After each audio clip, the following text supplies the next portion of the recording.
네, 원래는 당대표 출마 선언 하시고 왜 김용민인가를 들으려고 했는데요. 불출마 선언을 하셔가지고 관련된 얘기도 좀 들어봐야 될 것 같습니다. 더불어민주당 김용민 의원님 나오셨습니다. 어서 오십시오. 네, 반갑습니다. 불출마 선언한 김용민입니다. 아니 왜 갑자기 이렇게 급선회를 하신 겁니까? 이제 전 두 가지가 있었는데 첫 번째는 검찰 개혁이 사실 가장 시급한 과제라고 생각하는데 네. 검찰 개혁이 흘러가는 과정이 좀 불안함을 느꼈어요. 그래서 이 부분을 제가 손을 놓고 있을 수는 없겠다는 생각을 했죠. 네.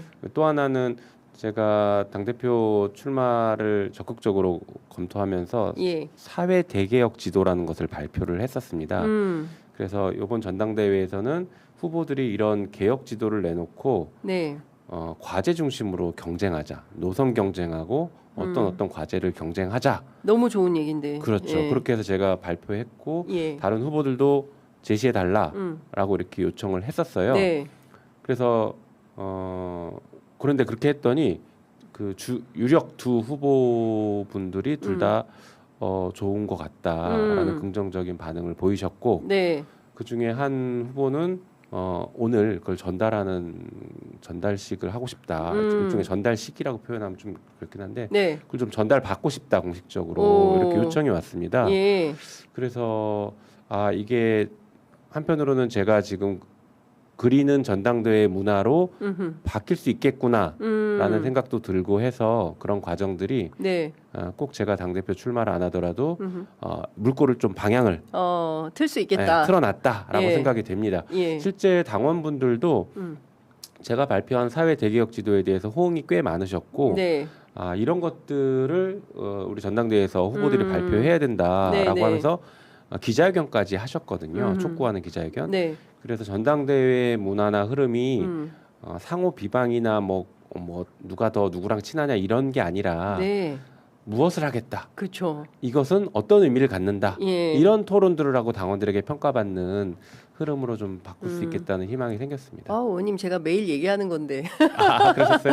아니, 사실은 너무나 당연한 건데. 예, 너무 당연한 건데. 우리가 못 하고 있었던 그러니까요. 거예요. 막 뭐 파묘해서 옛날에 뭐 어쩌니 저쩌니 뭐 예. 막 그런 게 있다면 반드시 밝혀야 되겠지만 그것보다는 비전 논의로 가는 게 맞다라는 건데 오늘 이 전달식 해서 받는 분은 전달식이라고 표현하기는 좀 그런데 이제 그러니까 전달하는 사회 대개혁 지도를 면담이죠, 면담. 받을 분은 누굽니까? 그거는 그냥 이따가 깜짝 공개? 아니 깜짝 공개는 아니고 예. 모르겠습니다. 저는 그거를 뭐 공식화하고 싶을 필요까지는 없는데 예. 받는 분이 뭐 모르겠습니다. 그거를 공개할지 안 할지는 모르겠고. 예. 근데 유력 두 후보 다 네, 다 받으면 좋겠어요. 제가 찾아가서 면담을 다 했어요, 사실은. 네, 당대표 출마 여부와 관련해서 고민하면서. 네.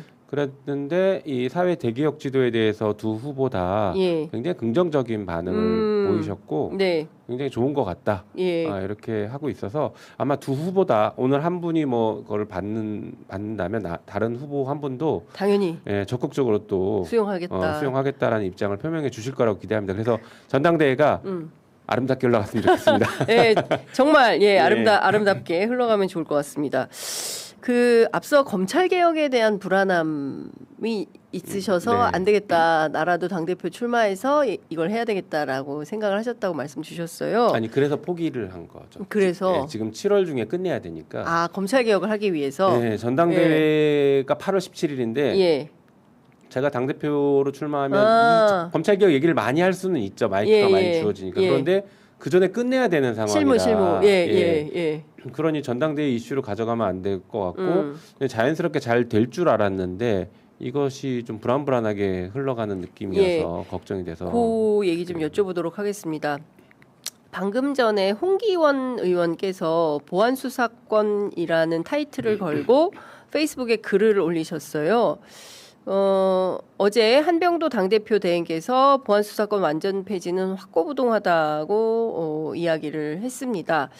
그러나 지난 3월 의총에서 공소청 중수청법 논의할 때 힘없는 피해자 보호 및 수사권을 독점하게 될 사법경찰관 견제를 위해서 보안수사권의 예외적 존치의 필요성을 제기한 여러 의원들이 있었다. 뭐 이렇게 등등등등 입장을 밝혔습니다. 남용 가능성이 있는 검찰의 수사권 존치는 반대하지만 이 사회적 약자를 보호하는 보안 수사권 필요한 거 아니냐 이제 이런 논지의 발언이신 것 같아요. 어떻게 들으셨습니까? 뭐 일단 저런 걱정을 하시는 것은 당연히 이해가 됩니다. 그 부분을 검찰 개혁을 추진하는 뭐 저를 포함한 강성으로 낙인 찍힌 네. 저를 포함한 의원들도 저 부분을 무시하자 이런 얘기는 전혀 하지 않고 대응을 잘해야 된다는 생각은 다 똑같습니다. 네. 다만 방식이 보안 수사권으로 가냐, 보안 수사 요구권과 다른 견제 장치로 가냐 이 차이인데요. 네. 저렇게 이제 저런 주장을 하시는 분들이랑 토론을 해보면 예. 두 가지 전제 사실에 대해서 예. 간과하거나 아니면 그것을 좀 약하게 보시는 경향들이 있어요. 뭐냐면 하나는 네. 저 보안 수사권을 예외적으로라도 아주 조금이라도 남겨두면 검찰의 수사 인력이 거의 그대로 남게 된다. 네. 그러면 검찰 개혁은 언제든지 원점으로 되돌아갈 수 있다라는 이 위험성에 대해서 예. 좀 약하게 보시는 건 아닐까라는 생각이 하나 있고요. 예, 예. 근데 물론 이 얘기를 하면 그건 좀 위험할 수 있겠다 이렇게 긍정하시는 분들도 있긴 한데 네. 어쨌든가 지금 검찰의 수사 인력이 6천 명 넘는 수사 인력이 어디로 갈지 지금 아무도 모르고 검찰이 그대로 남아 있으면 큰일 납니다. 아니 근데 그러면은 보안 수사권을 주면 보안 수사권을 하기 위해서 수사관이 필요하다라고 할 거고 그렇죠. 그러면 인력을 남겨놓아야 돼요. 네. 예산도 남겨놓고 특활비 또 줘야 되고요. 그렇죠. 달라지는 게 없는 겁니다. 예. 그래서 그게 하나가 있고요. 검찰 개혁 도루묵 되는 거 아닙니까? 그렇죠. 예. 검찰 개혁은 조직의 개편도 있고 제도적 개편이 같이 이루어져야 돼. 지금 제도만 보는데 예. 조직 개편 같이 이루어져야 되는데 조직 개편을 하기 위해서 지금 이 얘기를 계속 하고 있는 겁니다. 그래서 예. 7월 중에 끝내야 된다는 얘기도 이 조직 개편이 같이 맞물려 있기 때문에 그런 거예요. 예. 적어도 정부에게 8월, 9월 두 달은 준비할 기간을 줘야 되기 때문에 네. 7월까지는 끝내야 된다는 예. 얘기 그래서 계속 하는 겁니다. 예. 또 하나 이제 중요한 부분은 검사가 그러니까 경찰이 수사를 봐주게 하거나 암장할 때가 계속 문제가 되는 것인데 네. 그럴 때 검사가 직접 보안 수사를 하는 게 해답이다라고 지금 보시는 것 같은데요. 그렇지 않습니다. 지금 현재에도 검사가 사건을 들여다볼 수 있는 제도가 굉장히 많이 있어요. 근데 그걸 활용하지 않고 있는 것, 제대로 활용 안 하고 있는 것이 뿐입니다. 네. 뭐가 있냐면요. 예. 크게 이제 세 가지가 있다고 보시면 예. 되는데요. 수사 중인 사건에서 이해 당사자가 검사에게 신고를 할 수 있습니다. 저 경찰 수사가 좀 이상합니다. 신고를 하면 검사가 해당 경찰에게 네. 사건 기록 복사해서 보내주세요. 요구하면 보내줘야 됩니다. 그래서 검사가 사건 기록을 검토해서 신고 내용에 맞게 이거 잘못된 것 같고 이런 예. 거 시정해야 될 것 같다라고 하면 시정 요구를 할 수 있어요. 그럼 그거 따라야 됩니다. 예. 수사 중인 사건도 검사가 이렇게 시정 요구를 할 수 있다는 게 하나가 있고요. 네. 검사가 항상 들여다볼 수 있는 제도가 있다는 거예요. 네, 네. 끝난 사건은 끝난 사건에 대해서도 이제 두 가지 방식이 있는데 결론적으로 끝난 사건도 모든 사건이 검사가 다시 들여다봅니다. 검사의 손을 안 거치지 않아요. 다 네. 들여다봐요. 예. 어떻게 되냐면 경찰이 지금 수사 종결권을 갖고 있는데 수사 종결한 사건은 네. 모든 기록이 검사에게 넘어가서 90일 동안 검사가 기록을 검토하고 이거 문제 있네? 네. 라고 하면 재수사 요구를 합니다. 여기 하나 있고요. 예. 또 하나는 경찰이 수사를 종결했어도 고소인이 이의 신청하면 예. 수사가 종결되지 않은 채 검찰에게 송치가 됩니다. 그러니 이해관계자가 이의 신청하면 검사가 다시 들여다봐서 현재 기준으로는 직접 보안 수사를 하거나 아니면 네. 보안서 요구를 하거나 이 두 네. 가지를 하는데 다 할 수 있네요. 그렇죠. 다 하는 거예요. 그래서 예. 우리는 직접 보안 수사는 하지 말고 이때 보안 수사 요구를 하는 해라. 것으로 하자. 그리고 거기에 더해서 뭐 성폭력 피해자나 가정폭력 피해자분들에 네. 대해서 두텁게 보호해야 된다는 의견들이 많아서 그러면 이의 신청권을 고발인에게까지 확대하자. 네. 그래서 제가 발의한 법은 고소인 고발인 다 이의 신청권이 있습니다. 예. 그래서 고소인 고발인이 이의 신청한 사건은 끝나지 않고 검사가 다시 리뷰를 합니다. 다 들여다봅니다. 꼼꼼하게. 네네네. 예, 거기다 또 피해자들의 의견을 제시할 수 있죠. 그리고 이의 신청하지 않은 사건은 그러면 고소인 고발인도 사실 경찰의 수사 종결에 동의한 거라고 봐야겠죠. 네. 그럼에도 불구하고 그 사건도 기록이 검사에게 다 넘어가서 검사가 90일 동안 기록을 검토합니다. 네. 그러니까 지금 모든 사건을 검사가 다 들여다볼 수 있고 종결된 사건 다 들여다볼 수 있고 종결되기 전이라도 이의 신고가 있으면 들여다볼 수 있는 제도들이 있고 거기에 더해서 압수수색 영장 청구할 때 그 검사가 그 사건을 또 다 들여다봅니다. 네. 그러니까 들여다보는 그 장치들이 굉장히 많이 촘촘하게 있기 때문에 예. 검사가 이 제도를 잘 활용하고 마음만 먹으면 경찰이 사건을 암장하는 것을 다 걸러낼 수 있습니다. 근데 이 형사소송법 개정을 통해서 이런 것들을 못하게 하겠다는 거 아닌가요? 아닙니다. 지금 이런 것들은 다 인정해 주는 거죠. 요건 다 인정해 준다. 예, 그러니까 그러면 보안수사권이나 보안수사 요구권이 다 있는 거 아니에요? 보안 수사권은 없어요. 보안 수사 요구권으로 예.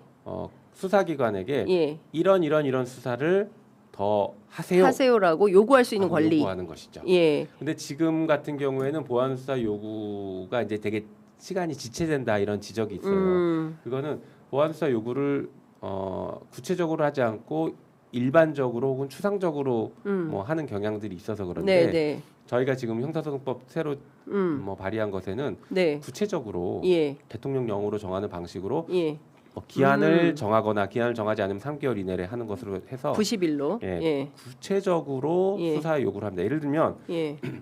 뭐 좀 지금 최근에 많이 문제가 되고 있는 강윤기 사건이 장윤기 사건. 장윤기 사건은 예. 장윤기의 피의자의 집을 압수수색해라. 네. 이렇게 보안수사 요구를 구체적으로 하면 됩니다. 그러니까 검사가 예. 이거 이상하다고 느꼈던 점들에 대해서 이거 수사해야 될 것 같은데라고 네. 직접 수사하지 말고 예. 그걸 구체적으로 보안수사 요구를 하라는 겁니다. 그러니까 지금 이제 장윤기 사건 말씀 잘 주셨는데 그 사실은 이미 뭐 지난 저희 방송에 이제 서영교 신임 법사위원장 출연하셔서 네. 보안 끝났다. 그리고 이제 형사소송법 개정안은 마무리된다. 더 이상 보안 수사권은 없다. 폐지다. 이제 이렇게 결론을 냈는데 장윤기 사건이 이제 지난 주말부터 나와서 이게 사실은 검찰의 보안 수사로 밝혀진 사실이다라는 게 상당히 언론에 대서특필이 되고 뒤이어서 홍기원 의원이 직접 나서서 내부에 이런 논의가 있는데 왜 이 논의를 좀 더 하지 않느냐 정치하게 이런 제기를 하면서 민주당 이미 다 보안수사 관련해서 폐지한 줄 알았는데 다시 또 처음부터 논의하게 되는 이런 상황에 놓이는 것 같아서 너무 헷갈리는 것 같아요. 그래서 제가 당대표 출마를 포기하고 검찰개혁에 집중하겠다고 하는 겁니다. 당에서 TF를 만들었는데 예. 그 TF에 저를 또 배제하지 않습니까? 이게 배제 연속들이 자꾸 네. 뭐 되고 있는 상황이라서 예. 좀 걱정이긴 해요. 근데 다른 거 다 떠나서 왜 의원님을 뺐다고 합니까? 전 모르겠습니다. 제가 원내대표한테도 직접 문의를 참여시켜달라. 예. 법도 발의하고 당에서 가장 오랫동안 고민했던 사람인데 예. 참여해야 되는 거 아니야 했더니 뭐 검토해 보겠습니다. 이 정도만 얘기하지 답을 안 합니다. 지금. 아무튼 뭐 그거는 네. 뭐 결국에 법사에 다시 와서 논의를 할 거니까 네. 제가 법사에서 논의를 또 이어가면 되는데 예. 문제는 그게 이제 당론처럼 만들어져서 왔을 때 당론을 예. 만드는 과정에 제가 전혀 개입하지도 못한 상태에서 이거 당론이야. 따라야 돼. 이상하게 또 튀어갈까봐 지난번에도 당론으로 만들어서 제 입틀 막혔지 않습니까? 아무것도 뭐 하지 마 이렇게 막아놨던 그게 또 반복되는 거 아닌가라는 좀 걱정이 들어요. 어쨌든간 지금 그래서 다시 한번 강조해서 말씀드리면 보안 수사권의 폐지에 대해서는 공감대가 당에서는 이미 형성됐고 정부도 형성됐는데 일부 이제 문제제기하는 분들이 계시는 거죠. 네. 그분들과 얘기해 보면 아까 말씀드린 것처럼 검사가 모든 사건을 다 리뷰할 수 있다는 걸 잘 모르는 분들이 대부분입니다. 네, 홍기현 의원님도 아마 모르셨을 가능성이 법률 전문가는 있는데, 아닌 걸로 알고 있습니다. 뭐 그럴 수 있습니다. 그거는 외교관 출신이라서. 그거는 당연히 그럴 수 있는 예. 것이고 이게 현재 제도에서 막 이렇게 눈에 띄지 않았기 때문에 잘 모르실 수는 있습니다. 예. 또 하나는 예. 지금 이런 사건 장윤기 사건은요 중수청 우리가 설치하면 예. 중수청이 수사하게 돼 있습니다. 경찰에 대한 사건은 중수청이 수사하게 돼 있기 때문에 네. 지금 이 문제를 뭐 경찰이 스스로 자기네들 뭐 증거인멸하고 제대로 수사 안 한 것에 대해서 네. 제대로 수사 못하고 결국에 검사가 이거 견제해야 되는 거 아니냐고 생각하실 수 있지만 중수청이 수사하도록 했기 때문에 네. 상호 견제가 됩니다. 다른 기관에 수사하게 만들어줬어요. 예. 오히려 예. 검사에 대한 수사를 검사가 지금 다 하고 있는 게 문제고 영장을 검사가 다 틀어지고 있는 게 문제죠. 공수처 생겼으니까 괜찮지 않느냐라고 생각할 수 있지만 그쵸. 검사의 성폭력 범죄는 공수처 수사 대상이 아닙니다. 에? 왜요? 거기에는 직무상 관련된 범죄 몇 개만 넣어놨어요. 그래서 제가 공수처법 개정을 법사에서 얼마 전에 통과시켜 놓은 게 모든 범죄를 검사, 판사, 경무관 이상 모든 범죄. 형사는 모든 범죄를 수사할 수 있게 통과시켜 놨는데 본회의에 지금 잡혀있고 통과가 안 되고 있습니다. 뭐 어쨌든간 현재 상태는 검사의 모든 범죄를 공수처가 수사하는 게 아니라 검사의 일반적인 나쁜 범죄들, 뭐 성범죄, 뭐 절도나 뭐 횡령이나 아니면 교통사고 이런 것들, 폭행 뭐 이런 것들은 음주 뭐 이런 거 있지 않습니까? 다 검사가 최종적으로 수사 권한을 갖고 있어요. 그럼 경찰이 수사할 수 있지 않냐? 할 수 있죠. 하지만 영장 청구를 검사한테 하니까 검사가 영장 다 기각하고 있지 않습니까? 검사를 상대로 경찰이 영장 청구해서 압수수색 영장이 나온 예가 거의 없습니다. 그러니까 오히려 검사의 잘못에 대해서는 여전히 사각지대에 놓여 있고 지금 뭐 박상용 검사나 이런 사람들 그렇게 조작했다고 했는데 뭐 수사하고 있습니까? 안 되지 않습니까? 이게 현실이에요. 근데 오히려 경찰에 대한 수사는 다른 방식으로 아까 말씀드렸던 것처럼 중수청이 수사할 수 있고 중수청 범죄는 경찰이 수사할 수 있고 공수처가 수사할 수 있는 영역을 남겨놓고 이렇게 서로 수사기관끼리 서로 수사를 할 수 있게 견제 장치를 만들어 두었습니다. 지금 그래서 검사가 보안 수사권을 갖게 되면 말씀드린 것처럼 검찰 개혁이 원점으로 돌아갈 수 있고 정치 상황이 조금이라도 바뀌면 예를 들어 정권이 바뀐다라고 하면 곧바로 되돌릴 수 있습니다.